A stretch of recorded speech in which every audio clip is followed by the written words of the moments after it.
Hi, I'm Yaya from Hand Luggage Only, and over here is Lloyd. And today we're going to be showing you the 20 best places to visit in Rome in Italy. I'm actually going to start with 3 places that most people would never think to visit but are hiding incredible treasures inside. And they're free to visit. First we have Santa Maria del Popolo. This church is like a surprise art museum tucked right in the center of Piazza del Popolo. Inside you'll find works by Caravaggio, Raphael and Bernini just casually hanging out. It's super cozy compared to like the giant basilicas, but it packs such a serious artistic punch. The light is moody and dramatic. It's perfect for soaking in some Renaissance vibes. Next, we have San Pietro in Vincoli. So we all know the famous Michelangelo's David, right? Well, you wouldn't guess it just from looking outside this church, but inside this church is the incredible Michelangelo's Moses. The statue looks like it's about to stand up and give you a lecture, in the best way possible, of course. And this church is also home to the chains that supposedly held St. Peter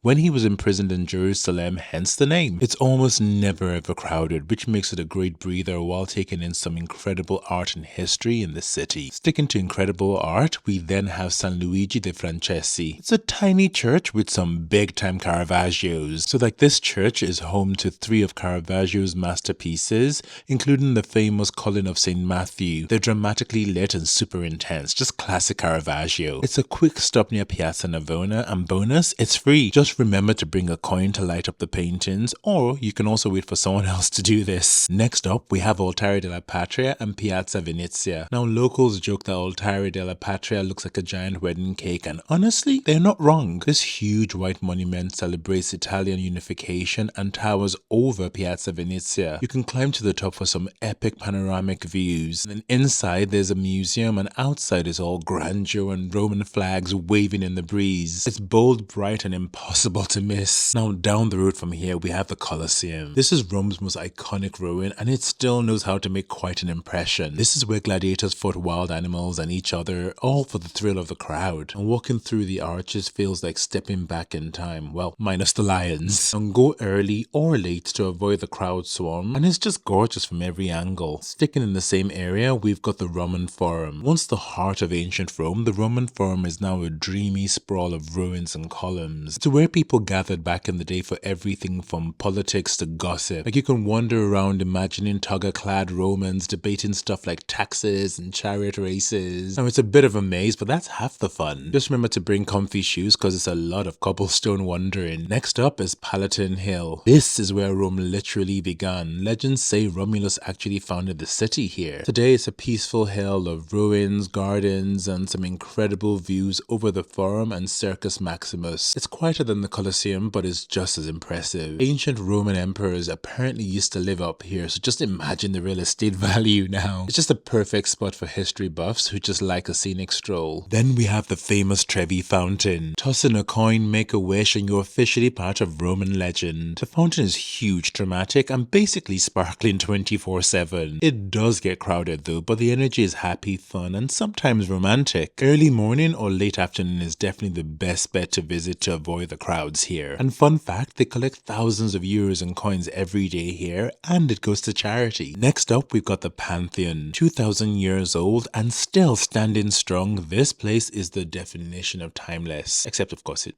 does have a time, it's 2,000 years. The giant dome with its open air oculus is a total showstopper. It's also free to visit, and for the history buffs, this is actually where Raphael is buried. Then you have the Vatican Museum and Sistine Chapel. Massive, maze-like, and absolutely packed with art and history. Every corridor here is like walking through a treasure chest, ending with Michelangelo's epic Sistine Chapel ceiling. It's overwhelming, but in the best way possible. Just expect neck cramps from all the ceilings staring. Go early or book a guided tour to skip the biggest crowds here. Pro tip though, don't rush. There's so much more to this place than just the chapel. Right next to this is our next spot, St. Peter's Basilica. It's one of the biggest churches in the world, and it totally feels like it. Inside, it's all soaring ceilings, marble everywhere, and jaw-dropping art. Like Michelangelo's Pieta is in here too. Climb the dome at the top for unforgettable views over the Vatican and Rome. It is such an architectural stunner. Then you have the Aventine keyhole. Peek through this tiny keyhole and you'll see a perfectly framed view of St. Peter's Dome. It's just a quirky little fun thing to do in the city, but you'll find that you'll probably have to wait in line on a queue for this. Next up, we've got the Orange Garden. This is actually near the keyhole and the garden is peaceful, shady, and smells amazing when the trees are in bloom. There's a beautiful view over the city and the Tiber River. Oh, musicians sometimes play here, which just adds to the whole vibe. Then you have Lago di Torre Argentina. This ancient square is the spot where Julius Caesar was assassinated. It has like old Roman temples and it's now home to a cat sanctuary. Next up, we have Piazza Navona. This piazza is pure postcard material with like fountains, artists, and gelato galore. Built in an old stadium, it has that big open vibe. Oh, Bernini's Fountain of the Four Rivers is the star of the show here, and it's a great spot for people watching or grabbing an Aperol Spritz. Now it can get touristy and busy, but honestly, it's still worth it. Then there's Basilica di San Giovanni in Laterano. This is technically the real Cathedral of Rome. Yep, even more official than St. Peter's Basilica. It's the seat of the Bishop of Rome, the Pope. There's also a holy staircase nearby that pilgrims can climb by going on their knees. Next, we have Trajan's Market and Column. The Column is a gigantic comic strip in stone showing scenes from Emperor Trajan's victories. Right next to it is the Ancient Market, which is basically a Roman shopping mall. It is surprisingly well preserved and super fun to wander through. Next, we have Janiculum Hill. This is actually not one of the 7 hills, but still offers one of the best views in the city. There's a daily cannon blast at noon. Don't worry, it's tradition, not war. Then you have Santa Maria Maggiore. Now, Santa Maria Maggiore is one of Rome's oldest and grandest churches,